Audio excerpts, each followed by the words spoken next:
one situation when a boss or a manager calls you into their office and tells you, we need to talk, your performance isn't what we expected, and we have decided to separate our ways, we need to let you go? And then you become all upset and offended and start yelling, you can't let me go, I quit. And that's exactly how I look at people who come out and say, I left Islam. Honey, you never left Islam. Islam has left you a long time ago. You just didn't notice, if you ever practiced it at all.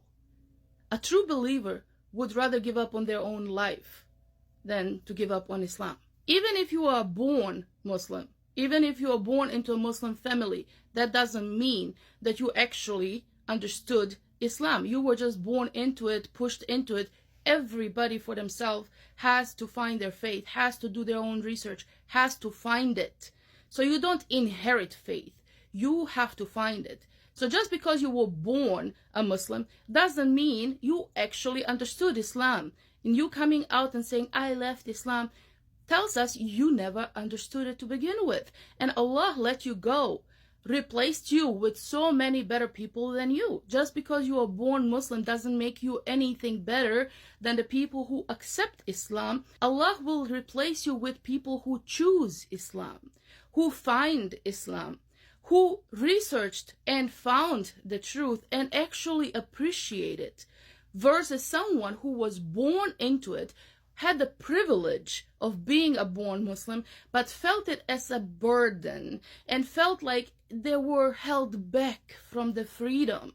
So Allah let you go. Go. I'll replace you with better people who actually want this religion and they feel honored to be Muslim. So don't think that being born Muslim gives you any type of privilege above the people who actually found the truth, found the faith, who know what the life looks like without Islam. When they find it, they embrace it, and they will never leave it. They will never give it up. Some people take it for granted, and they don't know what they have until they lose it.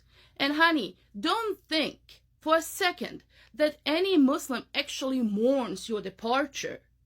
You are not hurting Islam by leaving. Islam has existed before you and before me, and it will continue so without any of us. It doesn't need you or me. Allah doesn't need any of us. So you are free to leave. You don't need to announce your departure online. Nobody is mourning your departure. You are the one who is losing, not Islam.